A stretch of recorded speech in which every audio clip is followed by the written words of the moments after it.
All right, welcome everybody to a live episode of Mike's Money Picks. We are here for our Week 14 College Football DFS live show.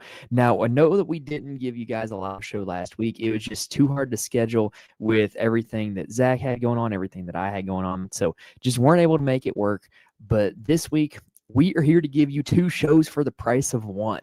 Right. So as we're making up for lost time with the fact that this episode, we're going to be breaking down two different slates. We are going to break down both the Friday, the Black Friday slate, I should call it. And then we're going to break down the Saturday main slate for week 14 as well. So if you are here for the Saturday slate, like obviously I don't want us to be here for like a full 2 hours. If you're here for the Saturday slate, my guess is we're probably going to take between 30 and 40 minutes on the Friday slate. So just go ahead and it won't let me do time codes because we're live, but just go ahead and fast forward if you're here for the Saturday slate. But we are breaking down both slates here on this episode. And Zach, I gotta say, this is gonna be a fun one to do because it is Thanksgiving night. So Zach, my co-host, aka Big Country DFS, Zach, thank you for joining me and happy Thanksgiving. Yeah, happy Thanksgiving. Thanks for having me. We hate to have missed last week, but there was just no way we could make it work, and it was kind of nice to take a few days off and enjoy going hunting and everything. So, but it's good to be back here. Yes, absolutely. Very happy that we were able to make this one. And honestly, like when we talked about the planning of this one, we were talking about, hey, do we do Thursday? Do we do Friday this week? Because we both can make both nights work. But the idea of doing this Thursday show on Thanksgiving night where we could break down both the Friday and the Saturday slates, like that just seemed like a great idea where we can just kind of kill two birds with one stone, talk about a whole lot of different teams, whole lot of different games, and answer any of you guys' questions. Because like I said, this live show is for you guys watching. It is not for us just to talk about and pontificate our thoughts. It's to answer questions, is to get the discussion going, kind of see what everybody's thinking in the DFS streets for these two slates. So, Darren, that's funny. We see Zach streaming from a deer stand last week. We could have been the first college football DFS live show ever to have one of our members streaming from a deer stand. So we kind of missed the opportunity at history there. Yeah, the alternative would have been I would have been streaming it from a bus ride, riding home from a high school basketball game, which we won. Was the good news. But that was where I was Friday night. Was had a very late night Friday night basketball game. I joked that there's sometimes where I feel like we're the Pac-12 after dark game. For high school basketball because we just start so late sometimes. So that's why Friday was not an option last week. All right, so if you are joining us in the chat, let us know. Let us know what you guys think about these two slates. But Zach, you ready to go ahead and dive in? Yeah, I am. We want to talk a little bit about last week. I know. Yes, good call. Good call. So last week, obviously, Kyron Jones was horrible, and the game plan, they were losing the whole game and they were still running up the middle every time. What are you doing? I didn't understand that either. The key to that, you can't, that's why you can't look at just that, especially for guys like me that play cash, because it helped me to get Edwards, Bell, Messer, Pavia all in there. And so I still scored 193 with three guys, Drones, Law, and Wisner, combined for less than 20 points. Because everyone else, Messer was in the core, went for 42. Edwards was in the core, went for 34.6. Reese Cano was almost in the core just because he's dirt cheap against Baylor, and he went for 22. And so it was a good week for cash for me. And then I followed up with NFL too. So it was a good week there. Obviously, didn't have enough combos for the GPPs, but how'd you do? So I'm trying to remember my weeks here. Week 12 was the Jordan Marshall week, right? Yeah, if I'm not mistaken. He was out last week. Yes. So week 12, I actually almost took down multiple GPPs. Just couldn't land on the perfect combination, but I really had just a ton of right builds because I was heavy on Malachi Toney. I was heavy on Jordan Marshall that week, and you could say, well, Mike, both those guys were chalk. Yeah, sometimes chalk is good in college football DFS. Sometimes the best plays are the best plays, right? And so that week was very good for me. And then last week was a net positive. And, I was big on Kyron Drones as well. And I stand by that because it was basically the way I had drones was I used Kyron drones as a means to get to Diego Pavia, Arch Manning, and Caden Veltkamp. And I was able to get the FAU and UConn skill guys, Bell and Messer, and the running back. I can't think of his name right now. And so you can't think of anything in DFS in a vacuum, right? Like everything has to have implications. And playing drones at $4,800 allowed me to get to the other guys that I liked. And those guys killed it. And so that was why it was still able to be a profitable slate. I didn't take it down any GPPs or anything. If drones had given me 20, I might have. But, I stand by the decision that, hey, even though this guy's in a bad matchup, even though this guy's looking at some decent ownership, if you get the rest of your build right, you could still have a pretty good week. DFS is not like building a parlay. You build a parlay in betting and you build 8 legs and 7 of them hit, you can win $0. Last week I basically had an 8-leg parlay. Kyron Drones was the last leg and he didn't hit and I still cashed. That's the metaphor that I'll use for it. Yep. So that's just kind of the big takeaway for me is like nothing in DFS happens in a vacuum. You play a guy at a certain price at a certain ownership, and it allows you to kind of do the rest of your lineup from there. I'm never going to be like somebody get on her, oh, you can't play this guy at that price. You can't play this guy at that ownership. Nothing happens in a vacuum. And so there's a little bit of nuance, and the nuance there was, this guy didn't end up doing well, but if he had done well, he allowed you to build the way you wanted to build, right?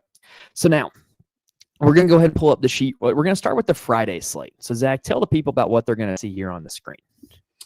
All right, so these sheets, it's just a guide. It's not a player pool or anything like that, and that's why everybody, especially on smaller slates, you'll see pretty much every quarterback is listed. To give you an opinion, we think these guys are safe for cash. We think they're only good for GPP. You want to go really risky, you can play that guy. And then there's a mega risk category too, where basically he could literally get 0 or, and then it gives you a breakdown of the slates, all the totals right there in one spot. You don't have to go looking for them.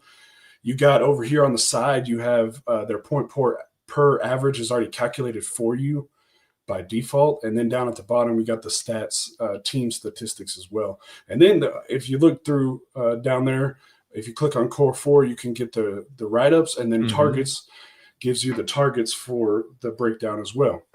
And so we post all of these on Fantasy Corner Discord and Big Country DFS Discord, and also on Twitter.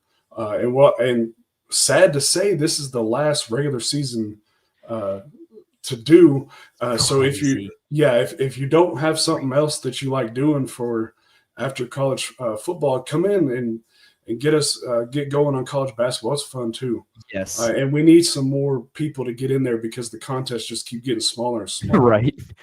So I will kind of piggyback on what you said there. I love college basketball DFS. If you enjoy college football, you probably, there's a good chance you're going to like college basketball as well. And I will say a lot of my time is going to be going into college basketball once college football season ends. And we do have the potential for this live show to carry on with college basketball. We're going to have to figure out a date and a time to do it, but definitely something that is on the table. And also, I will add, nothing more tilting than college basketball DFS. Nothing is more tilting. Like tonight, McCourty was he was a straight misprice. 5,400, and he's been averaging like 30 DK, and then he literally fouls out in, what'd you say, like 9 minutes or 12 minutes? 12 minutes. And the auto, and then even when you don't have that, you have the 2-foul auto bench in the first half. Then they don't do anything. Yeah, it's just so many of these coaches, they just automatically send their player to the bench if they pick up 2 fouls. It's just it's infuriating. I understand why they do it, but you realize that if the whole concept is you want the guy to play as many minutes as possible, and you send him to the bench, he's not playing as many minutes as possible. You're limiting your own upside there. College basketball coaches, get with the program. Yeah, Darren, I totally agree with you. I have had some good days. Today was a good early slate. I've also had some days where I just get shut out. But you have to know how to, ride the roller coaster and trust that the downs, come back with the ups and just keep going, right? So also with this sheet, important to know, color coding. this is not a player pool. We're not playing all these quarterbacks because I'm going to be talking about quarterbacks here in a second. I'm going to be playing like 4 of them. It's just a way to organize thoughts, right? And it's a way to sort it by risk and by ownership because I'm going to be honest with you, if these quarterbacks we got marked in green, they're going to get some ownership because they're safe plays. The quarterbacks we got marked in blue, orange, and red, ain't nobody going to play them. So it's just a way to kind of organize your thoughts, make sure you're not playing, if you're playing GPPs, it's a way to make sure you're not playing all chalk, or if you're playing cash, it's a way to make sure you're getting to all of the chalk, right? So let's go ahead now and start talking about these game environments, right? So I will say this Friday slate, there is exactly one game where, or I'm sorry, 2 games where I'm going to build out a full game onslaught where I'm playing quarterback versus quarterback and some pass catching options. Are you kind of on board with that, or you got a bigger or smaller list than that? Mine is probably just a little bit smaller because I know where you're going here, but I don't fully trust Mississippi State to be able to keep up with Ole Miss. Correct. That is not one for me. Oh, okay. I thought that was going to be one of yours. No, yeah. So I don't trust the full Mississippi State offense. Like, I will play Evans and Thompson all day long because they just get so many targets and they've shown to be good against good competition. And I will play both of them. But I'm not playing Blake Shapen. I don't trust him at all. I'm not playing the running back room. That's a committee. And I really don't like the price tag on Trinidad Chambliss. So it's really hard for me to get to him. So that game's kind of out on the stacks for me.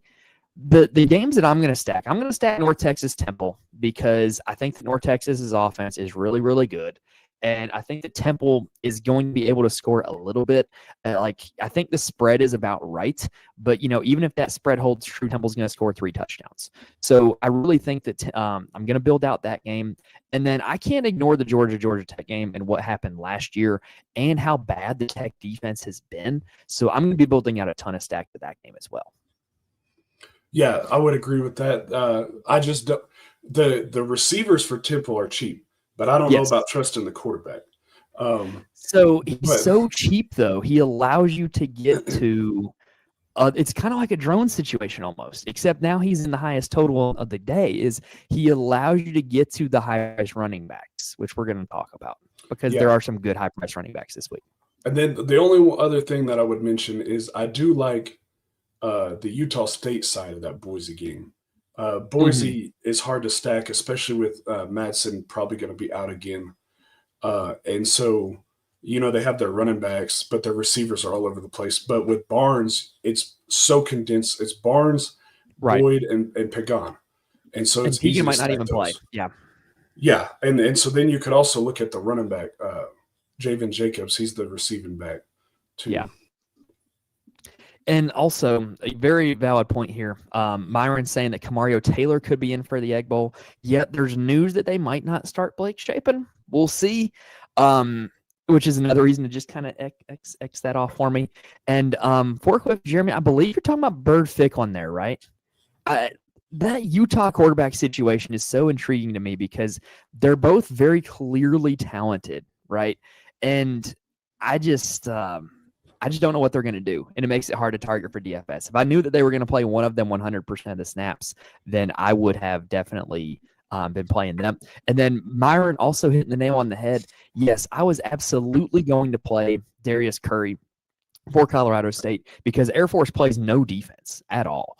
And now you're probably getting Taj Bullock. If you remember that name, he played at Akron a few years ago. And, yeah, he's not all that good. He's probably going to be the starter for Colorado State. Air Force, they're playing a literal fullback at quarterback, so that really neuters that game environment. If Curry was playing, I absolutely would have some stacks at that game. Oh, I believe we lost Zach. Did we lose Zach? Am I still here? Okay. I think we got Zach back. Yeah, I accidentally clicked on the wrong thing because it's freaking me out saying Boyd is out, but I don't see where.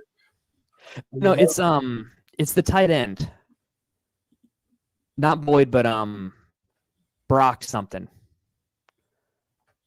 Oh, the Brock double Lane? Check me on that. I think Brett. I think you might have the wrong Utah State guy. I'm not 100%. Boyd is playing. Pagan is questionable, and then Brock Lane is out.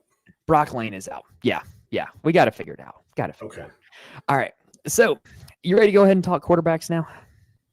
Yeah, let's go ahead. Even though we kind of hit on a few of them already. Well, let's go ahead and break it down. So, like I said, we were talking about this before we went live. I have a very small player pool this slate. I think it's a very straightforward slate. I really have a small quarterback pool, and I can tell you right now who my QB1 is going to be. Do you want to take a guess, or do you want to share yours and see if we match? Or y'all see in the chat if y'all can guess who my QB1 is? What you want to do with this? Because I'm telling you, there's one quarterback going to be playing more than the rest. It's kind of cheating because I already saw your Patreon. Oh yeah, I did post the quarter Patreon already. I did. So if you guys looked at it, you would already know. Yeah, if you're subscribed to the Patreon for the core plays, you probably know where exactly I'm going with this. Yeah, the chat's got it. It's Gunnar Stockton. I can't ignore how bad this Tech defense has been. And now you've got a guy in Gunnar Stockton that he's mobile. We've seen him have big games already this season, and he's got very clear stacking partners. That's one of my favorite things about like playing quarterbacks is like if I know I only have to build around one or two wide receivers, it makes my life a whole lot easier because it just lessens the overall combinations of playing them. So absolutely, Stockton is my guy here for this Friday slate. Do you agree or disagree with that one, Zach? Yeah, I don't hate it. For me, just because in cash, which we're going to talk about in a minute, I think you have to start with Lacey. You have to start with Hawkins. Yes. So to do 100%. That in cash, I'm going with Gronowski at 6,000 because it's basically a running back that plays quarterback. And so he didn't have to do much. And Nebraska, they just gave up all kinds of yards on the ground to Penn State last week. Yeah, and correct me if I'm wrong, I don't think that Nebraska is very good at defending mobile quarterbacks. I seem to recall Nico having a good rushing game against them, and there's one more, if my memory serves me right, but I can't think of it off the top of my head right now. Yeah, I had it. Let me see if I wrote anything about that, because I remember looking it up. So, I'm pretty sure there is one. But yeah, he's been over 18 DraftKings points, which is 3x in 6 of 8 games. Just a solid, safe cash floor. And he literally has a rushing touchdown in every game but one this season. Yeah. So just pencil him in for 6 points there. So yeah, so looking at the quarterback player pool, we mentioned Stockton. I mentioned I'm going to be playing Haynes King on the other side. Going to be playing Gronowski. And then I think I'm going to be in on Bryson Barnes. Like that Boise defense is pretty good, but I do think that Bryson Barnes, with his dual threat ability, can still give pretty good game out there in this one. You in on Barnes, or you got somebody else you want? No, I like Barnes. He's actually my second quarterback in cash right now. Okay. And so because he's dual threat and everything, but if Boyd is out, I don't know. I mean, Pagan is out. I'm not sure if I'm going to change that, but it's also the last game, so it's going to be hard to do that. Yeah, but he has that rushing upside too. You got to make your decision early on Barnes because, like, he is in that last game. Like, you're going to be stuck with him because Lord knows you don't want to play Max Cutforth. The guy hasn't had double-digit DraftKings points all season long. So, I guess your option would be for Barnes. If you were scared off because of the pass catchers, maybe you could play one of the Boise running backs at a super flex. Or if you left enough money, you could get to you can't get to Stockton unless we got the news early. It had to be early, yeah. Yeah, I do want to mention real quick before the comment goes away. Somebody talking about Fafita, but he's on the night slate unless we're talking about FanDuel. Yes, he is on the FanDuel slate, and I think he's actually priced very well on the FanDuel slate. He's a guy that I do have in my pool on FanDuel. Yeah, I haven't pulled up FanDuel yet. Yeah. And then, of course, Mist Maker I got to have in the pool too. Yep. Just because they so much volume. But really, other than those, I'm not going to – and Simon, like you said, which I may even be tempted to do that in cash because right now I have Hawkins, I have Lacey, but I don't have Wyatt Young, who's also going to be very chalky. And like we've seen with Skylar Bell, those guys that are target volume machines, and so Simon would be an easy way to get that. Mm-hmm. So yeah, it's like I said, pretty brief on quarterback here on this slate. Like there's just not a whole lot of great options there. Yeah, if it was a normal Air Force, like whenever they had a decent quarterback, Yes. I think a couple of years ago, with this horrible Colorado State run defense, I'd be like, yeah, but it's like their third or fourth string quarterback now. Yeah, and then the Colorado State side, I would be interested there, but he wants to go spit on people instead of play football. So, all right, now let's talk running backs. So, I did not know how DraftKings was going to price Caleb Hawkins coming into this slate because the fact that it had been so long since he had been on there, right? But they're giving him the full Jeremiah Love treatment, the full Ollie Gordon, Ashton Genty treatment. They've got his price tag starting with a 1, $10,000. So is it still reasonable to pay up their form at 10 grand, or are you looking elsewhere because that price tag is too dang high? I'm not even thinking twice about it. I'm getting him in, especially for cash. Mm-hmm. If you remember 2 weeks ago on the night slate, we had Hardy and we had Lacey in prime smash spots. I didn't care what it cost to get them in there. I was getting them in there, and they combined for over 90 DraftKings points. Hardy ran for like over 300, and Lacey had like 3 touchdowns. They both had 2 touchdowns. And so in cash, like I don't see any way to get around it. And not to mention, unless I have a totally different read than you do, there's really not a lot of running back options to begin with anyways. No. And you have to have someone that you are confident in that could have a chance to outscore him because he's got 30, 55, 50, 25, 33, all in the last 5 weeks. I mean, you're going to have to be for sure on your other plays. So like if you fade him, right, you better think about how you construct your lineup if you fade him, is my advice. Because here's the thing. If you fade him, but you play Lacey and another like expensive back, then you're going to end up kind of on the same build as all the people that played Hawkins, and you would need Lacey and your other expensive back to really outscore Hawkins. Does that make sense? Like you don't want to end up picking the same lineup as everybody who's playing Hawkins if you're not playing Hawkins. Now, if you are playing him, obviously he's going to restrict you to a very specific build, right? Because you're going to have to go at least one cheap quarterback. You're going to have to go multiple cheap wide receivers. And so that kind of builds, kind of an extra variable on it as well. He is going to make my player pool. And I'm also going to throw this pitch out there for you. What do you think of the idea of playing Hawkins in the super flex and going like a 1 quarterback build with Hawkins as your QB2 in the super flex? Is that a viable option to you? Because I already have a build with that and I like it.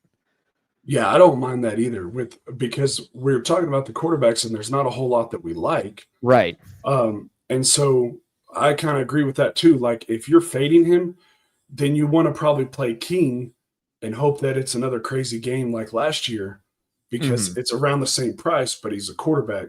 So you're still paying up, but you're going King probably not going to have hardly any ownership. Right. So one of the projection sites that I have access to, they have Hawkins projected for 29, right? Guess how many quarterbacks on the slate are projected for 29? None. Yeah, none. So if your argument is like, hey, like this is a crappy quarterback slate, well then play Caleb Hawkins as your QB2 and find a way to get to him and some other expensive backs like that. That's kind of what I'm thinking there. Now, I do think that Kawan Lacey, from a points per dollar perspective, might actually be better than Caleb Hawkins. Mississippi State has let Ahmad Hardy run for 300 on him. And then the Georgia backs combined for over 200 on him the week before. So basically, any team that's wanted to run the football against Mississippi State, they have allowed you to do so. So I really think that Kawan Lacey, with as steady of a workload as any running back out there, I think he's in a great spot at $8,000. That being said, I don't know if he even outscores Hawkins, right? Like I think they both could end up around 30, and you're probably pretty happy if you played Lacey if that's the case. Yeah, if you're gonna fade one of them just because the points per dollar, I would go with Lacey because also you can, like we've talked about before, you can go with quarterback and receiver stat, get Maker and Mhm. Young, and be different that way too. So there's several ways to go here with it. So I also kind of like Bangura at $7,500. I think he's going to be like the forgotten son among the expensive running backs. It's not the best matchup, but he's just super consistent, super steady, and you know he's going to get the workload. So if you're looking for an expensive running back to play that's going to get no ownership, I think Bangura would be your guy. And then I Yeah. do want to talk about two running back committees, the Boise backs. We got some comments in the chat about them already. The Boise backs. I'm gonna lump them all together: Gaines, Sherrod, and Dylan Riley. Right? Is there one that you think is better than the others? Because they're really hard to handicap to me. Yeah, I just don't love messing with running back by committees, Especially when especially they're expensive. yeah, and when there's more than two, it's just like because I'm gonna pull it up here real quick because you can get other guys for a lot cheaper, like Lloyd Avant at 4,900. He's been the guy now at Yes. Colorado State. And it's not like Air Force is a great defense. I know people are like, oh, well, Colorado State's bad offense, but it doesn't matter because he's so cheap. So literally the last two games, it's been 36 snaps, 35 rushes, 2 touchdowns for Gaines and Riley. Exact same over the last two games. Exact same. That's crazy. It's the exact same. There's not one way or the other. And it's just like the guys saying that Gaines is better. Well, we know that. We know that with Jacoby Williams. We know that with Bo Jackson. It doesn't matter if we know it, if the coaches don't. They're still going to be so stubborn annoying. and play the guys that they want.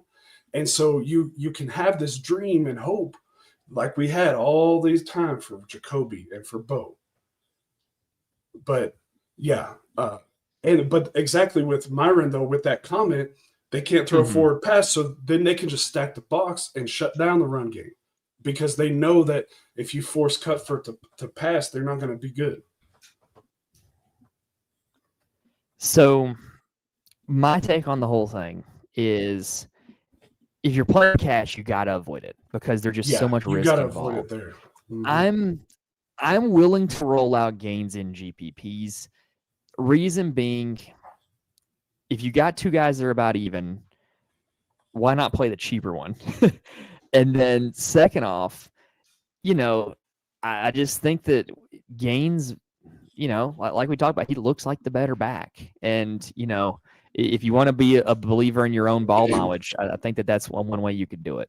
The other running back by committee is Georgia, where you've got Nate Frazier and Chauncey Bowens. Are you touching that one at all? Because I am not touching that one. No, I'm not touching that one either. And with that one and with the Boise one, you have Wayshawn Parker at 6,700, who's run for 100 yards in 4 straight games, and he's got a touchdown in 3 of the 4. I know that it's also a running back by committee, but right now, basically we're seeing Service Academy level rushing from Utah right now. They're using both quarterbacks. They're using Parker and they're using Dakari Rogers. And so even though it's running back by committee, they're running about 60 times a game. And so he's only $200 more than Gaines, and he's got to have much higher upside in my opinion. I do think I would in a vacuum, I would rather play Parker than Gaines or Riley. I would rather play Parker than the Georgia guys. I think Parker's a pretty good play. I do. I don't think he's the same level of like a Gaines or not a Gaines, like a Hawkins or a Lacey, but Parker's a play. Like no doubt about it. Parker's definitely in play.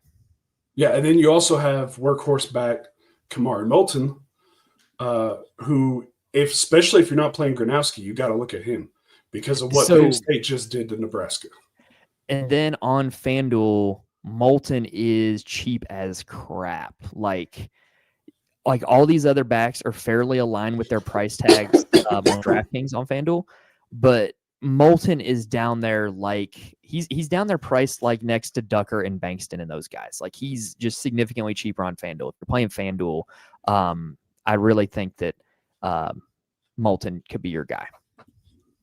And then, yeah, Darren makes a great comment here.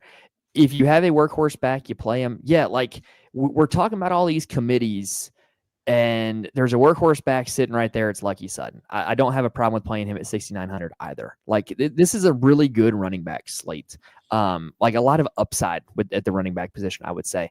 I do think there's some risk with Sutton. I do think there's some risk with a lot of these guys, but I do think that Sutton is a guy that if you don't want to mess around with all the committee nonsense, play Lucky Sutton. And so this is the prime example of the committee thing last week.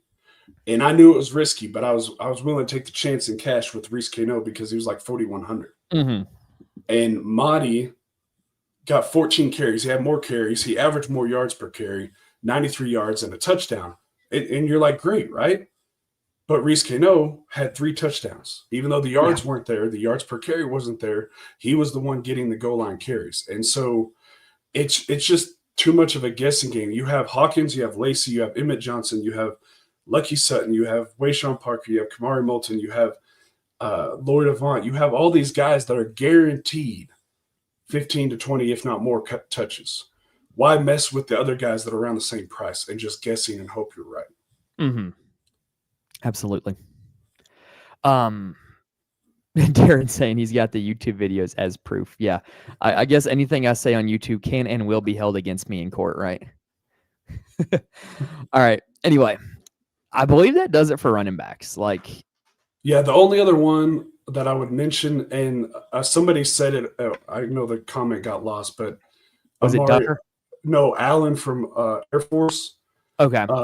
Because Colorado State's run defense is not good. Now I'm trying to pull it up. Colorado State's just really bad. Yeah, he only got 5 carries last week. But the 2 games before that, he had 22 and 20 carries. Mm-hmm. But that's the frustrating thing about Air Force is it's like, which one is it going to be? It's the whole service academy thing is like, some days it's going to be this back, some days it's going to be that back, just depending on how the team decides they're going to defend the triple option, it could be anybody on any given Saturday. Yeah. And I think it could have been also, they lost 20-3. And so maybe they just had to abandon the run right away. Honestly, so, I mean, this is kind of anecdotal, and this was also 10 years ago. But when I was at Charlotte, we had different calls for the defense based off of what player on the defense was responsible for which player on the option, right? So, if we made call number 1, I'm not going to put a name on it or anything like that. If we made call number 1, it would be like, okay, defensive end takes the dive. Call number 2, defensive end takes the quarterback, right? And, you get in a game and one of them starts working, you just kind of stick with it. And so sometimes you could end up in these games where the dive back gets 20 carries, or you could end up in these games where the quarterback gets 30 carries because they end up just, kind of dictating what the option offense is going to do by how they call the defense, if that makes sense. Yeah. Which is what makes it makes it so hard to predict. That's the bottom line, is it's so hard to predict because you just never know how a team's going to defend the option until they see it live in person. All right. Now let's talk about wide receiver. So personally, I think that there are a few obvious, so inherently obvious wide receivers at the top of the slate. And then a lot of values is kind of how I'm seeing it. I don't see a whole lot in the mid-range. I don't see a whole lot of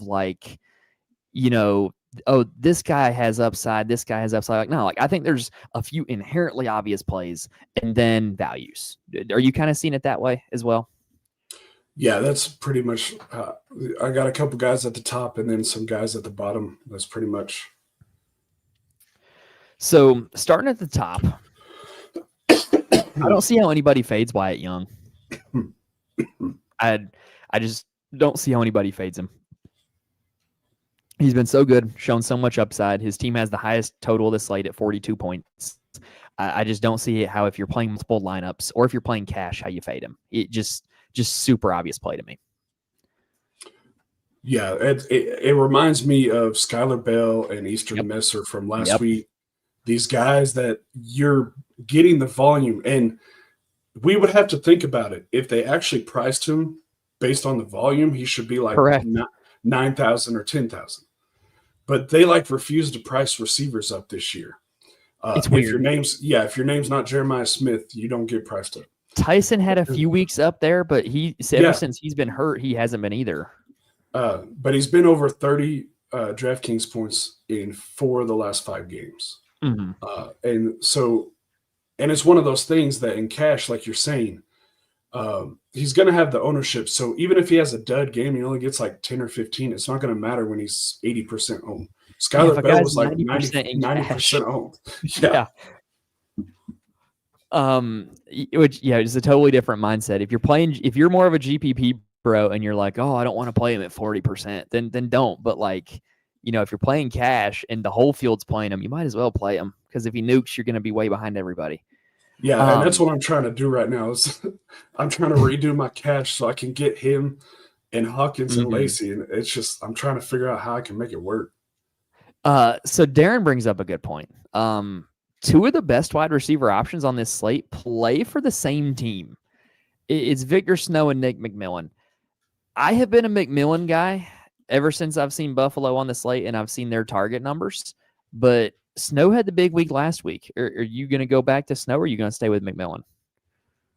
I'd probably go with McMillan just because he's cheaper, but I'm not really going to be getting on the Buffalo receivers because the Georgia guys are cheaper with Branch and Thomas. Wyatt Young's cheaper.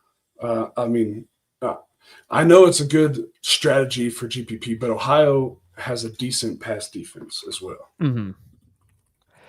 Now, from there, let's just go with the guys you just mentioned.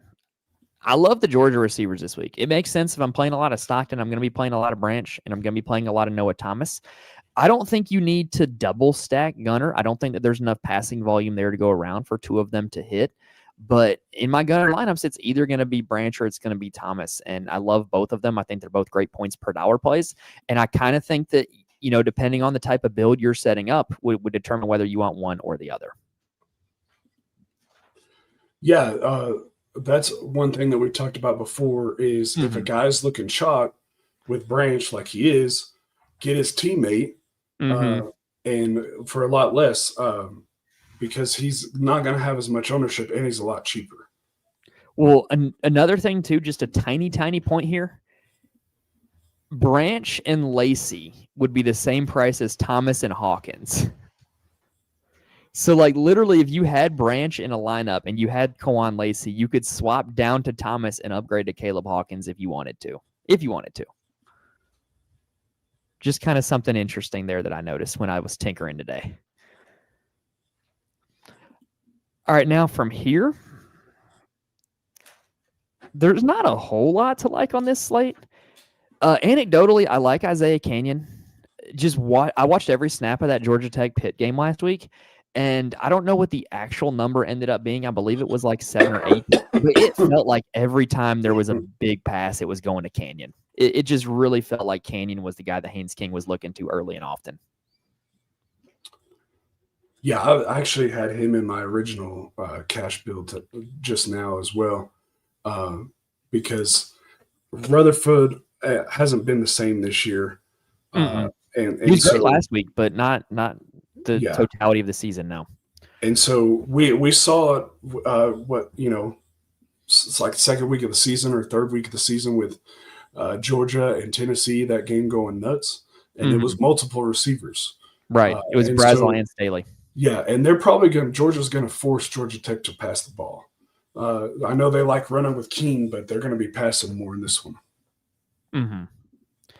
Now, Darren bringing up, we kind of talked about this with Branch and Thomas, but you could apply it to Wyatt Young as well. If everybody's playing Wyatt Young, maybe you could take a look at Coleman. Maybe. Just an option. And then the other situation I will talk about, somebody brought it up earlier, might have been Brett. Ryan Davis is officially out for this game for Utah. So I do believe that you could play J.J. Buchanan at $3,700. And then I also think you could play Creed Whitmore at $4,200. I think both those guys are playable.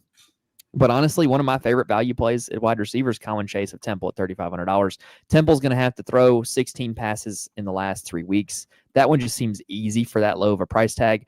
And like I said, if we both like these high-priced running backs so much, you're going to have to play some cheap receivers, and he's one of them that I'm going to. Yeah, I agree. I think he is another one that's just a great put in for cash at 3,500 because it helps you get uh, those guys that we talked about. And he's got 5 catches in each of the last 3 games. He's the second leading receiver, and the leading receiver, Holloway, is also under 4,000. Yeah, So, like you were talking about, if you want to stack this game fully with 2 receivers from Temple, Wyatt Young and Hawkins and Mestamaker, you could do it with the you could value. absolutely do it. You could absolutely do it. Is there anybody else on this slate that you want to talk about for wide receivers? Because I'll be honest, we're right at the 40 minutes that we eyed for this slate. And Yeah, not I'm kind really. of out. Most of my lineups are going to have Branch or Thomas and Young or somebody else from North Texas, and so there's just not very many that I'm looking at. Right. Like, I think at the end of the day, our love for the high-priced running backs on this slate, like Hawkins, like Lacey, is really dictating what we're going to have to do at quarterback and wide receiver, and that's kind of just how it's got to be. It makes it kind of more straightforward, but like Black Suit's saying, it is kind of tough to build if you do like those expensive running backs. Yeah, and one more thing, I just added him down there. Peter Clark, the tight end for Temple, another cheap guy. So all 3 of their pass catchers are under 4,000. Yeah. All right, so now let's switch gears. That was the Friday slate. So guess what it's time to talk about now? The Saturday slate. So we were right on schedule with what we wanted to do, right? But now we got 11 brand new games to talk about. We're going to be pulling up a new sheet onto the screen. And now it is time to talk about this slate. I think this one, so I think it's a better overall slate. Like, there's more options, but I don't see like the absolute like hammer plays like on Friday. Like, to me, Hawkins, Lacey, Branch, Stockton, like those are just hammer them in, lock them in plays. I don't see as many on this Saturday slate. Yeah, let me see. There is one guy that I'm very high on, just because he's so cheap and he got his quarterback back last week. But yeah, I know who that is. Yeah, I know who that is. Otherwise, there's not a whole lot that I'm just in love with. Like you said, there's not. Oh, I need to have this guy for sure. Like we're talking about on the Friday slate. So, to me, when it comes to game stacking this slate too, there is only. Actually, no. I might could talk myself into 2. Yeah, I'm going to talk myself into 2. There are 2 games that I'm going to stack here on this slate. You know which 2 they are? I know for sure the one is Tennessee and Vanderbilt. Ding, ding, ding. Can't ignore Diego Pavia at this point anymore. And then the other one is probably Cincinnati, Tennessee. You mean Cincinnati, Baylor? Or no? Who's Baylor playing? Cincinnati, TCU. Okay. Baylor is playing Houston. I'm on Baylor, Houston. That's what it was. Okay. I had my opponents wrong. Baylor, Houston's the one I'm on. I just think back to like the start of the season, like we were game stacking Baylor every single week, and we kind of got away from that. And now they're in a position against Houston where Baylor can't run the ball. Houston's a good run defense. Houston, all they want to do is run. Baylor can't stop the run. So I think there's just going to be a lot of passing opportunities for Baylor, a lot of running opportunities for Houston, an easy way to kind of run it up from there. Yeah, I like that. But Baylor has looked so bad. Mm-hmm. Like only putting 17 points on Arizona. So, and Houston, like people used to laugh at them, think they were the laughing stock of the Big 12, but they're actually decent this year. Oh yeah. And I'm not even sure why Baylor's favored, honestly. So just because they've been so bad. 2.5 point spread implies that with Baylor at home would imply that Houston is 1 point better on a neutral field. And I feel like it should be more than that. Mm-hmm. Darren, that's funny. Play for the armpit of Texas. Yeah, I actually like the Cincinnati TCU game a little bit more than that one. And yes, I think Myron and Brett, y'all are talking about Michael Trigg. To me, that makes me like one of Baylor's receivers even more, which we will talk about when we get there. Also, I was so tempted to make a joke when we were talking about game stacks. I was so tempted to tell you that I was going to stack LSU Oklahoma just to see how you would react. I think that might be the worst game stacking environment of the slate, possibly of the season. Like Oklahoma is basically Iowa South at this point. LSU has no offense. They're like Iowa in a swamp. So I'm just kind of out on both of those offenses. Yeah, that game is, other than like Deion Burks, I keep playing him just because he's so dirt cheap. But other than that, no, I'm out on that game. So I do want to start things a little different at quarterback on this one, right? I'm going to give you a quarterback that he's probably going to be pretty popular, but I'm fading. Do you want to guess? And if y'all are watching in the chat, who do y'all think the popular quarterback is that I'm going to be fading on this slate? If you've watched my Saturday breakdown, you might know who it's going to be, but I've got one in mind that I'm not touching this week. Taylor Green. Ding, ding, ding. I think that when you look at what Green's done, he has done a lot against bad defenses, and I happen to think this Missouri one's pretty good. I've gone so far as to call Taylor Green a G5 merchant, right? Like he does his best against G5 teams and Mississippi State. So I really I'm not getting there against Missouri. Plus, I think Missouri is going to ground and pound the crap out of him on the other side. So I'm not here for Taylor Green this week, which is sad because like this is the last opportunity to play Taylor Green in his college career because they're not going bowling. They also might be the best 2-10 team of all time. Side note. Anyway, how do you want to kick us off at the QB position, Zach? I went with my big fade. You can go with a big fade, or if you got a guy you like, you kick us off from here. Well, okay. Darren said Green got benched last week. They said it was an injury, but I don't know how much I buy it, really. They might have just been trying to cover it up. I watched it because it was my Longhorns, and he didn't look hurt, but it also didn't look like a benching. Like it looked like they're just like, you know what? Hey, we're going to give the freshman a few series here because this game's kind of out of reach. I don't think it was necessarily like something like, oh, he's not going to start this week or, oh, he's got a short leash or anything like that. It really just seemed like, oh, we're just going to give the young kid a little bit of run and see how it goes. That was the vibe I got. Maybe I had it wrong, but that was the vibe I got. Okay, so people might blow me up in the chat, but I actually think, I'm not saying I'm going to fade. Mm-hmm. So it's not like yours with Taylor Green, complete fade. Mm-hmm. But I'm not as high on Diego Pavia this week because really? That's like blasphemy at this point. If you look at their schedule, mm-hmm. they must have like paid off somebody to get this schedule. So let me pull it up real quick so I don't get it wrong for you here. But I've seen one that's even more ridiculous. That Vanderbilt has the second easiest strength of schedule in the SEC. Well, okay, so not just that. They have played 3 road games since September 13th. September 13th, October 4th, and November 1st. Mm. This is only their 3rd road game since October 4th. And yeah, he did great in a negative game script against Texas on the road. But then you go back to the Bama game, and he was completely shut down in that road game. The South Carolina game, he was completely shut down in that game. Both of those games were the only times he'd been below 20 DraftKings points this season. I'm not saying Tennessee is great and just going to shut them down. But at 9,600, you have to have that 50+, that 40+ for GPPs. Mm-hmm. And so, like you were talking about with Robertson and some of those other in the stacks, you can get those. Or Aguilar on the other side. And so I'm still going to have him just because he's a very good quarterback for sure. But I'm playing the strategy of they haven't been on the road for a month, and Knoxville's a tough place to play. So to piggyback on that point, Vanderbilt does rate as the second easiest schedule in the SEC. Do you know who has the first easiest schedule in the SEC? Oklahoma? Nope.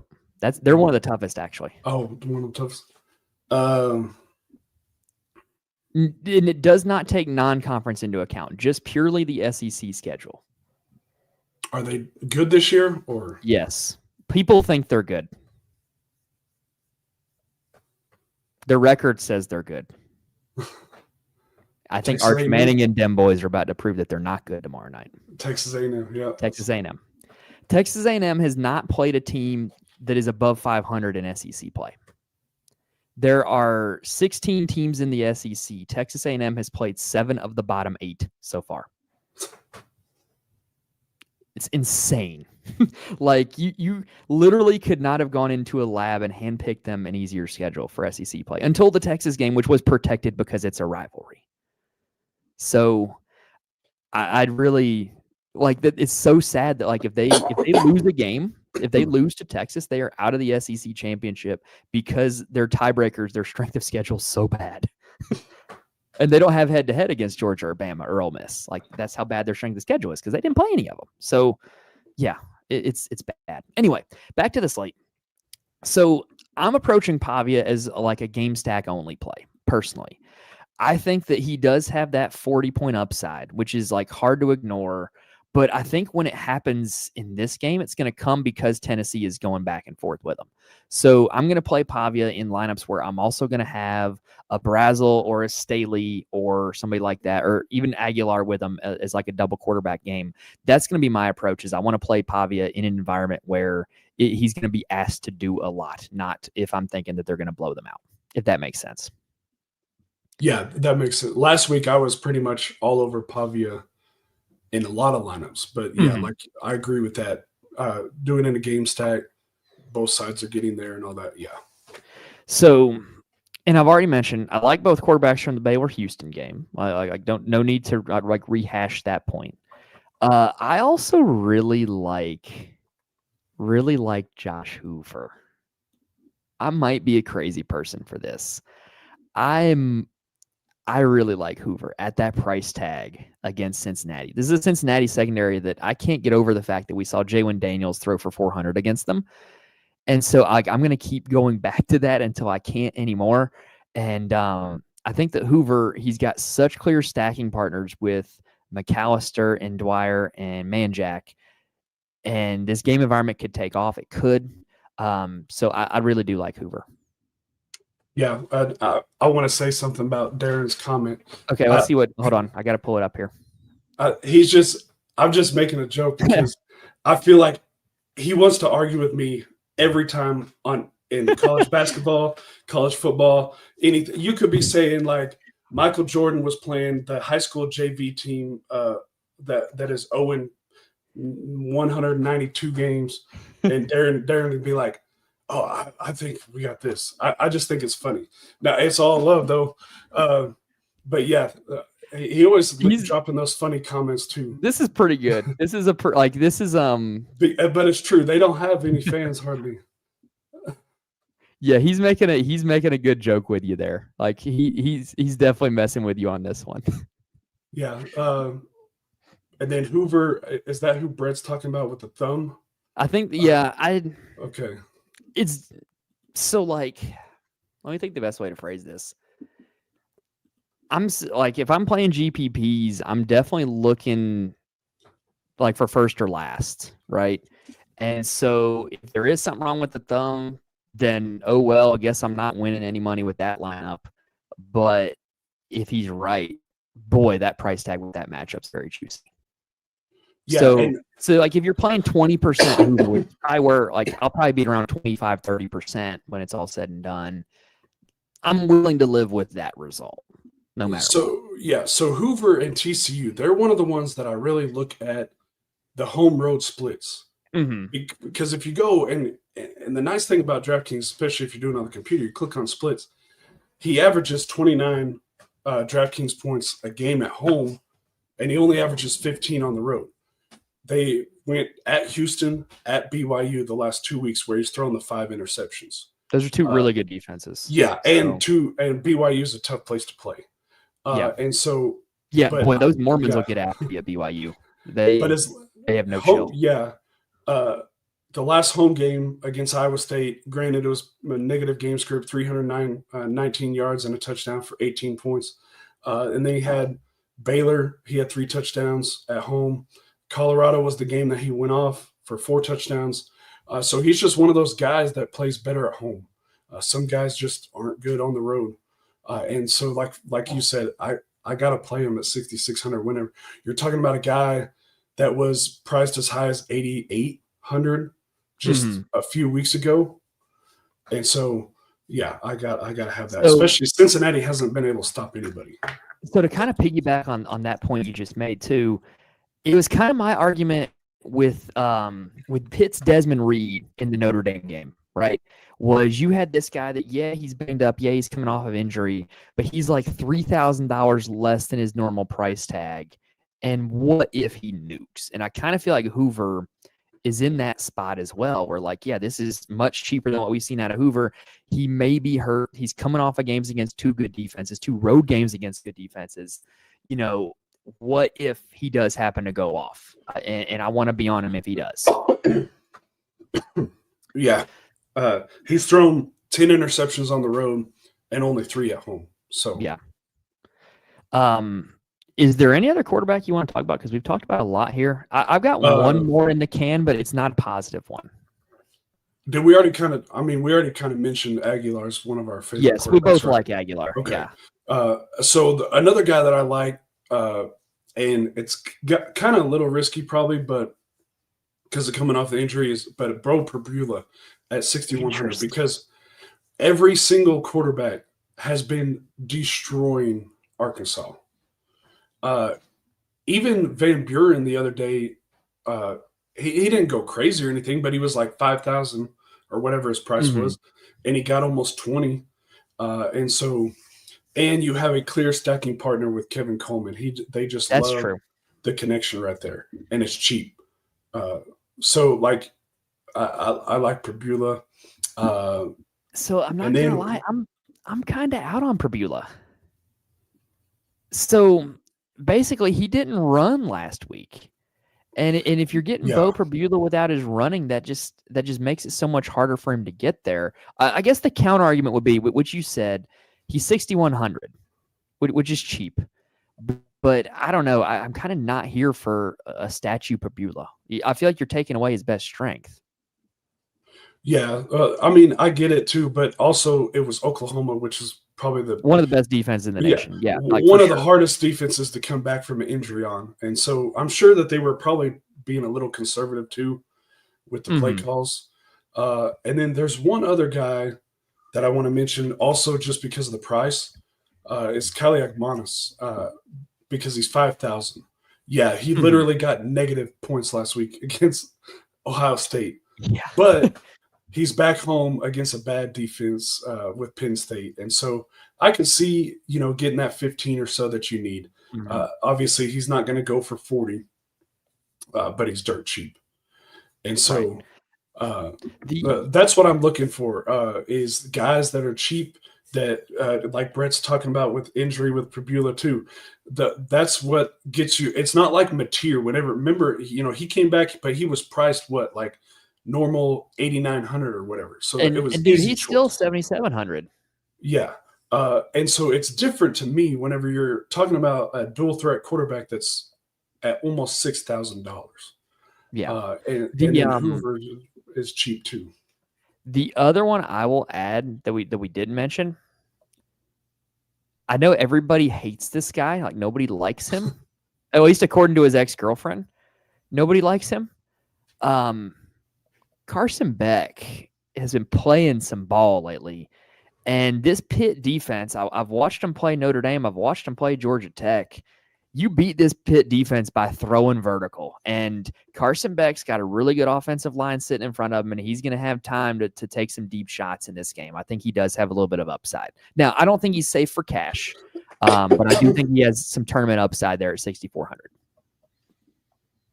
Yeah, I agree with that. Carson Beck has always been good.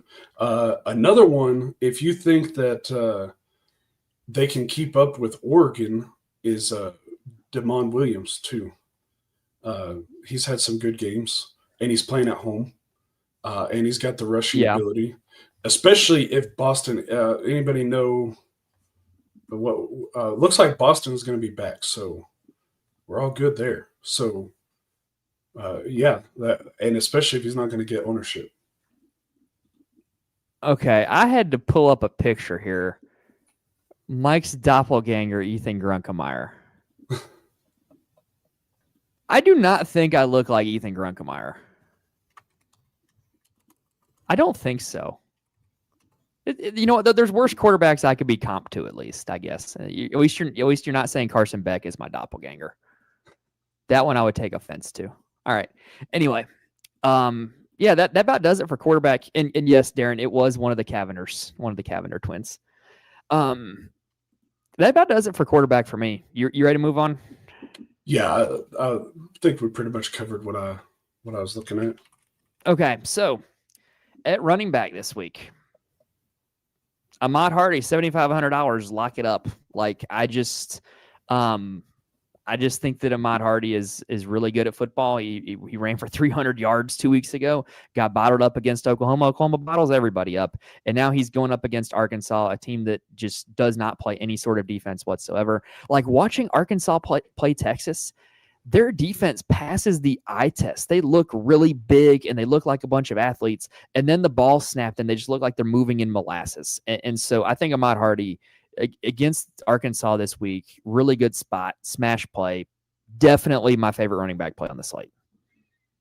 Yeah, he was going to be mine at first until I saw that Kevin Coleman, because I don't like putting two guys from the same team in a core. I agree.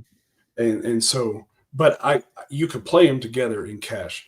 But Coleman, first game back against a good defense, with Pabula, he's got 7 catches for 115 yards, and he's only 4,700. And so that's why I decided to go with Dean Connors, because he's averaging 16 DraftKings points on the season, but he only has 1 rushing touchdown from September 26th until last weekend. And this is a great matchup to get that positive regression to come. Arizona just had 4 rush touchdowns on them, and he also gets passing game work. And so he's a workhorse back and a great matchup, and he comes in at a good price too, 6,500. He like continually gets vultured at the goal line by Wigman too. Yeah, like Wigman gets all these short rushing touchdowns where it seems like Connor was the one that got him down there. So what if there's one game where Connors is the one that punches in, and against Baylor, a defense that seems to have no interest in tackling anybody? Yeah, that might happen. And so I do think that Connors, also add into the fact that Darren hit the nail on the head with this one, the reception volume. Yeah, he's going to catch some passes too. So I think that Connors is a pretty good mid-range play there, sitting there at $6,500. I agree with you. Yeah, and Hardy, I love Hardy too. He's been good. But the one thing I will say, that was another reason. Yeah, I knew there was something. I'm glad I remembered it. The reason that I sided with Connors is, again, that home road split. Hardy averages 28 points a game at home and only 12 on the road. Well, he has 13 touchdowns at home and 2 on the road. To play devil's advocate to that, though, if he played Oklahoma at home and Mississippi State on the road, then flip those 2 games, then what would it look like? I know, but the 2 touchdowns was in one game against Auburn. Auburn's a pretty good defense, though. Yeah, but he had 5 DraftKings points against OU. He had 10 against Vandy on the road. That's a good run defense. And so I'm not saying, I'm just trying to be devil's advocate, looking at everything here, because sometimes some guys just like playing better on their home field. Yeah, for sure. So one more before we kind of transition on over into like a few other unique running back situations. We'll call this the workhorse back report. You want a guy who's going to get all of his team's carries. There's a few of these guys that are on here. Jaden Ball, $7,000, going to get all of his team's carries. Antoine Raymond, $5,700, going to get all of his team's carries. Jordan Marshall, if he's active, $7,100, going to get all of his team's carries. And Sincere Bowers, $4,200, going to get all of his team's carries. But now I want to talk about a few committees. First up, Texas Tech. Are you Team Williams or Team Dickey? Because I'm going to be Team Williams till the day I die. So I'm always Team Williams. But in this case, actually, I think this is a game that we could see, whenever they played UCF and Virgil was getting, like, we just saw the most random touchdowns. Mm-hmm. It's a game where they don't need either one of them. And so you could see a situation where, because I believe they're locked into the Big 12 title next week, no matter what. Yes, they are, no matter what. And so they can rest those guys. And especially with Williams, they've been resting him a lot more than they have Dickey. And so you could say that maybe they run Dickey more, but also you could just get some passing. Their pass game hasn't worked out. So this could be a game to use that as practice before the next week. Well, the thing it boils down to with me is, if you're telling me that they're going to be splitting snaps, if you're telling me that they might not play full snaps, I want the guy who can burn explosives and hit value in 7 snaps, and that would be Jacoby Williams. Yeah, that's my take on it. Yeah, I see that too. The other committee, and this one's a good one, Katron Allen versus Nick Singleton. Do you have a lean on this one way or the other? So I actually have Katron Allen in my cash lineup right now. He's been insane the last 2 weeks. 50 carries, over 300 yards, 4 touchdowns. All they're doing right now is running the ball like Utah. And so you can play Singleton too, because they both scored 2 touchdowns last week. I think they're both going to make my player pool. Yeah, Rutgers is just terrible defense. So I believe that's correct on Allen scoring 1 more touchdown. Yes, and he just set the yardage record. Yeah, he could set the touchdown record. And so here's the interesting part of this is, like, coming into the season, either Singleton or Allen could have gotten there. Like, they were both like neck and neck. But Allen's been so much better over the course of the season that he passed Singleton and then is now going to be the record holder. So I wonder if that actually plays a factor in how the coaches will script the game. Is like, hey, like, we kind of don't want Allen to get passed by Singleton. That would look really bad. So we're going to play Allen a little more. Like, I don't know if they think about that, but it's definitely something that is a thing. Yeah. And what was the game that Franklin got fired? Was it after Northwestern? After Northwestern, yes. Okay. And so another thing too is, after Northwestern, everybody thought the season was lost. They almost beat Iowa on the road. Then they played, they didn't get smacked real bad against Ohio State, almost beat Indiana. Then they won the last 2 games. And so now they can win this game and become bowl eligible too. Mm-hmm. After firing your coach and thinking your season's lost and you could still maybe get into a bowl. So I think we see a good showing from Allen and Singleton both. Yes. So we got Chunk saying, give this man some water. You good over there, Zach? Yeah, I've just been having like horrible, like, allergies, cold, something going on the last week or so. Dude, been there ever since I had kids. Like, I've gotten sick so much more often just because they bring everything home. Like, whatever they do, that they bring it. So, and then Darren, I do not have a Drew Aller voodoo doll. Okay, I have nothing against Drew Aller. I think he will be a good NFL quarterback. But I've always been against these people. Oh, Drew Aller, 12-1. That's great Heisman odds. Like, no, he doesn't throw the ball a whole lot. And same deal with, Drew Aller, 8,500. Play him in DraftKings. No, he's going to throw 17 passes, and you're going to try to hit value at $8,500. No, I've just always been against that, and I think that people that hyped him up for that reasons have been what I've like bit back against. Not whether or not he's actually a good quarterback. That's always been my take. All right. You seen anything else to talk about at running back? Because I kind of think I'm good. Are you going to go back on the Bryson Washington train this week? I don't know. It's like, what, I don't know what the deal was. Like so 2 years ago, Ollie Gordon goes off, and then last year he doesn't do anything. Mm-hmm. And it's kind of similar thing here with Washington. Last year went off. This year, nothing. Like, they kept saying he was hurt. Then all of a sudden they're like, oh, he's good. And then, but every week, same thing. And he's barely getting like 10 carries. So it's one of those things, maybe just one lineup now. because you don't want to lose a lot of money on it. But so I'm gonna show something on the screen. This is perfectly how I feel about Bryson Washington. I feel like I'm going to be the guy that stops this week on Bryson Washington and he goes off for like 30 DraftKings points. I feel like I'm going to be that guy. I hope I'm not that guy, but I feel like if I don't play him this week, he's going to go off for like 30 points. And if I do play him, then he's going to do nothing. So I might have to put him in my player pool. I might just have to. Okay. There is one more that I wanted to mention was Jeremy Payne, because with Cincinnati's run defense is bad. Yeah, and Barnes is ruled out. And last week, Payne had 18 carries for 103 yards, and he's cheap, so I don't mind getting some shares of him as well. Who's 82 for Cincinnati? Is that Tinsley? I don't know. Cincinnati's got a lot of NPCs at receiver now. Oh, that is Tinsley. Okay, I played him a little bit. I was super upset a few minutes ago because I thought I had a Derrick Henry rushing touchdown. I have a entry in the Millie Maker that's making some pretty good money. And I thought I was getting a Derrick Henry touchdown, but it was not Derrick Henry. It was another dread-headed running back. So I went from like elation to frustration instantly. Anyway, yeah, Darren saying, for those days of 23 playing Gordon, Genty, my lineup, not worrying about any other positions. Dude, the 23 was wild because that was also the Jaden Daniels season.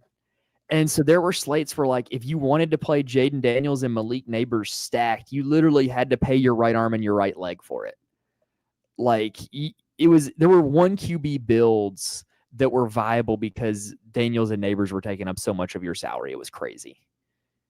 And yeah, Chunk the Deuce, I agree with you. Not a whole lot at the running back position, at least. I do think, however, that there's some at wide receiver.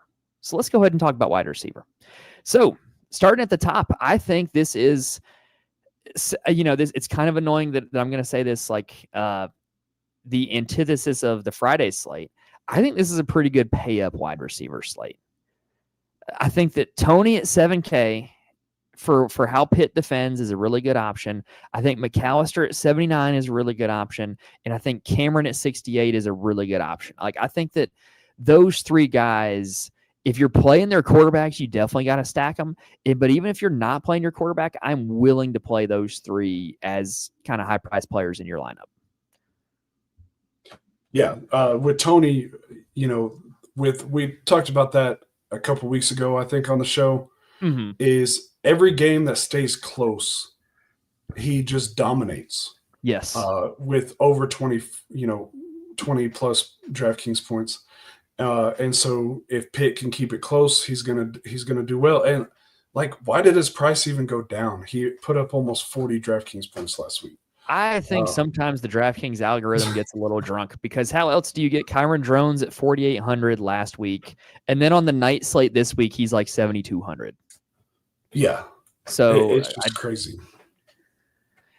Anyway, what I will say is also super interesting is those three guys I just mentioned, Tony, Cameron, McAllister, they all have cheaper teammates that you could definitely gain some leverage by playing, right? Like, you could go with Keelan Marion for Miami over Tony. You could go with Hawkins or Wilson for Baylor over Cameron.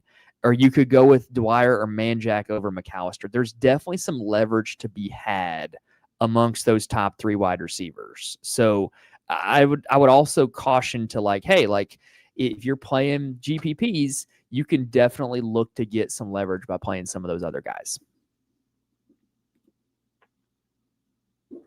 And it also, if you're looking at a number one receiver that gets a lot of volume that comes in cheaper than those, is Deuce Robinson. I do like Deuce Robinson too. That Florida secondary just seems so disinterested right now. Yeah, and then for Tennessee, you can play any of their guys for under 6,000. Yes, I like both of them, Brazel and Staley. I've already mentioned it. I'm not going to belabor the point, but like, if you want to play Pavia, get one of them two in there, because this game, as a pinball type game, could really benefit those two guys. Yeah, and so my favorite one.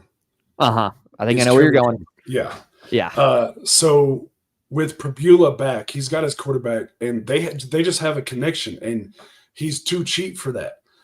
7 for 115 that I talked about last week. Mm-hmm. The last time Prbula was at quarterback before he got hurt, he had 7 for 109.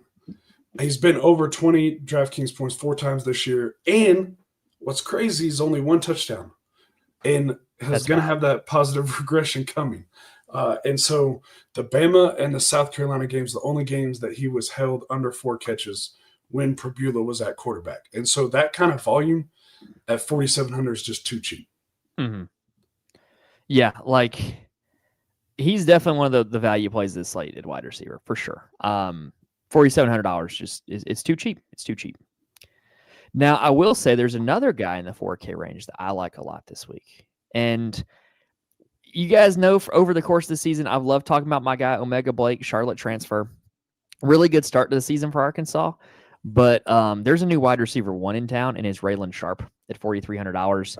I think if you're looking for a value play at wide receiver, he's a little higher price than you probably like him to be at $4,300. But like he checks all the boxes for what you're looking for, like consistent volume, big play upside, a decent matchup. Like I really do think that Raylan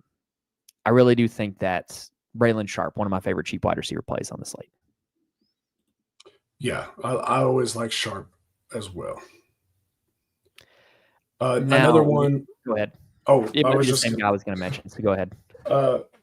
It depends on Bryant and what's the other guy?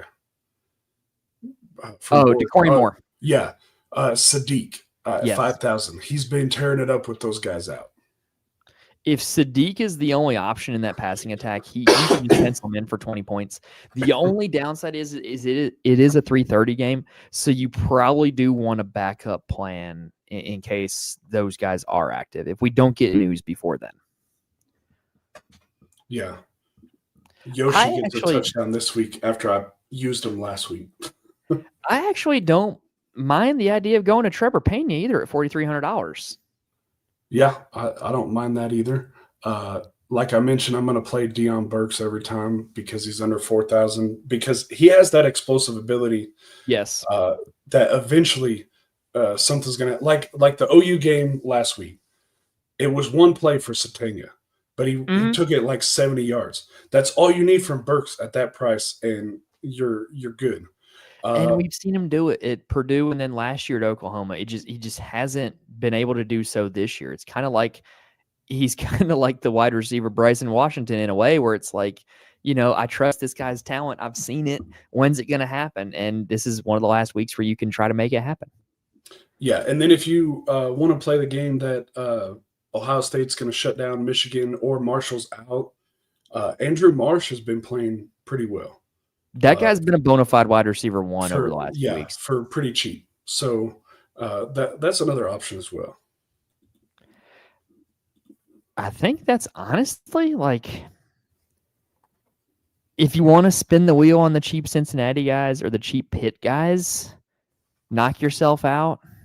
If Eugene Wilson's back for Florida, I don't know if he'll be back or not. I haven't seen any news on this. If he's back, I would have interest.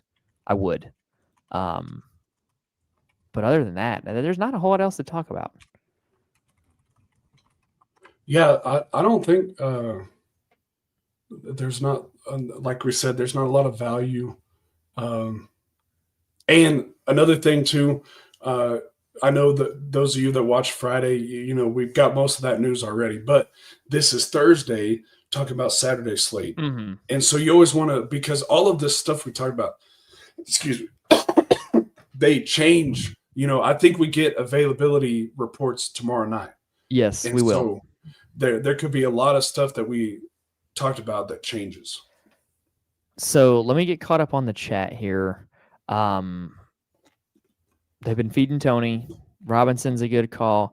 Darren, no, I did not know it was Keaton Mitchell. I have no ill will towards Keaton Mitchell. I promise. I didn't know it was him. I just saw dreads running into the end zone, and it wasn't Derrick Henry. So, some love for Sadiq. Yeah, I don't know what happened to Justice Lowe either. I think he's still there, but he doesn't play. Brett saying, I like Cyrus Allen. I don't mind that. He's definitely the wide receiver one for the Cincinnati team, like no doubt about that. You do have a lot of target competition, but it does seem like right now Allen is being treated as the wide receiver one. I don't mind that call at all. And if I'm going to be playing a lot of TCU, it makes sense to use that as a bring back. Yeah, I don't mind that. I think I'm about out though on wide receivers. Yeah, it's pretty straightforward too. So Did we talk about Thomas and Koziel and Strong we and did Duff? not. Oh, and Richardson from Vanderbilt. All those guys right there. Yeah, so with the Vandy guys, like dude, it's there's three of them they throw to. It's Stowers, Richardson, and Sherrill. Good luck figuring out which one it's going to be. Like I'm almost like done trying. So I kind of feel like you want all three in your player pool if that's the case. Strong and Duff, I worry about the matchup against Penn State, but the volume will be there. Thomas and Koziel, I'm Team Thomas on this one. I'm probably not even going to play Koziel. I think that Thomas has been significantly better in the last month.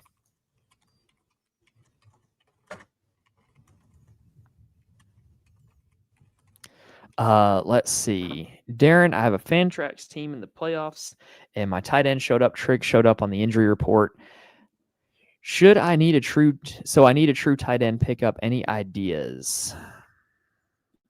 Man, that's a tough one because there's not a whole lot of like game-breaking tight ends out there. There's really not. Who's available, I guess, would be one thing. Oh, I'll give you a name if he's available. Rohan Jones for Arkansas. Rohan Jones. That's my nominee for you if he's available. Totally off the dome. Don't know if he'll be available or not. Don't know where he ranks in terms of the whole season. But he's had a few good games. All right. So, Zach, you want to talk about the core four and then let's get on out of here? Yeah, that works for me. So we already talked about it. Connors, good spot. And he also has that pass catching, 5 catches for a touchdown last week. And then we have Kevin Coleman, the volume, because you're getting the same kind of volume with him that you're getting from these 6,500 guys, but he's like $2,000 less. Mm-hmm. Then I like Brazel because, you could pretty much throw in Staley there too. I think with the fact that they left him off the Biletnikoff, I think he's going to come out and, want to make a statement because he feels kind of slighted by that. Yeah, I'm pretty sure. And then Aguilar, just because I like to stack with my guy. It's the highest total. And like I said, I don't really trust the Baylor offense right now. They just look like they're terrible. You can't run the ball. And if you can't run the ball, teams can focus on the pass and shut it down. And so Vanderbilt, they did, for the most part, hold Kentucky at bay, but you're not going to be able to do that with Tennessee. They got a lot more weapons. And so I like Aguilar, and he's a decent price too. Yeah, and I don't have anything against any of those guys. I have not done my core yet. I have not written my article for drroto.com for the Saturday slate yet. I can tell you once I do, Kevin Coleman's probably going to be in there, just being honest. I definitely don't know about the other guys because like we've said over the course of the whole season, which we have been abundantly clear on. When Zach does his core four, he is doing it from a cash game perspective. So we're not taking ownership into account. We're looking for safety. We're looking for security. We're looking for guaranteed production and value. Not looking for this low owned play that could break the slate. This is like safety and security. If you want my GPP core, I do those thoughts later on closer to the slate, and those thoughts go on the Patreon. So that would be what I would advise for that. But like I said, Zach's core, cash games, I like all of them. And then Will pointed out there, text niche. Yes, we are talking Saturday right now. If you missed us a little earlier, go back to about the 40-minute mark. That was when we switched over from Friday to Saturday, if you want to see the thoughts on the Friday slate. But other than that, Zach, I think we're about out of stuff to talk about. Yeah, I Unless you think guys in so. the chat have anything that's pressing for the Friday or the Saturday slates, I think we're probably going to roll on out of here. We did that in a pretty timely manner for considering we got 2 slates Yeah, done. 2 slates. 2 slates in 90 minutes. That's pretty efficient. Pretty efficient. Yeah. And we got 2 slates coming again for college basketball too tomorrow. Dude, so I cannot express enough how much it's annoying me that they're not doing the pricing for the early slates before I can go to bed the night before. Like, I'm sorry, I don't have time in the mornings to build out my lineups and write an article and do all that. Like, I need the pricing the night before DraftKings. Please do that for me. But, at least after this week, it won't be an issue because it won't be the MTE games. It'll be all scheduled games. Yeah, but I'll still do the sheets just because I get up early and I don't have kids, so I don't have to worry about all that mess. Yeah, and my this wife morning likes to sleep in. this morning was a mess. We're trying to potty train my 2-year-old, right? And so we've repeatedly told her, like, hey, like, Ava, come tell us before you have to go potty, right? And so this morning, literally 3 times, she comes up to me, Daddy, I have to go potty. I'm like, okay, Ava, let's go potty. And then, like, literally as I'm standing up, Daddy, I just went potty. And I look at her pants leg and it's soaked. It's like, Ava, you got to give me more of a heads up than this. Like, help me help you. So yeah, that's what we're dealing with right now in the Connolly household. But yeah. I just want to say thanks for all the good comments here. Thanks for the good show to you guys too. Happy Thanksgiving to everybody. Yeah, it was great. We both were able to do our Thanksgiving family thing in the afternoon, Yes. and so we were able to bring you guys this show, and hopefully we're talking about some good wins tomorrow. Yes, for sure. So this is the last regular season show, which is crazy. Yeah, I think we could still do one for the conference championship. And I definitely want to do one for the conference championship. And we could do the same thing maybe Thursday and do because there's Friday slate. There's like 4 games I think on Friday, and then the rest of them are on Saturday. And it shouldn't take very long because it'll be shorter slates. Yes, they will be. So plan on, if you guys are tuning in with us right now, plan on next Thursday night us doing the live show for the conference championship week, because I will have a basketball game to coach Friday night. Friday night will be a no-go. But Thursday night, I want to do this live show again. And then we'll see where it goes from there with bowl season, because, there's some pretty big Saturdays for bowls. There's just some randomly big days for bowls. And there's obviously the college football playoff.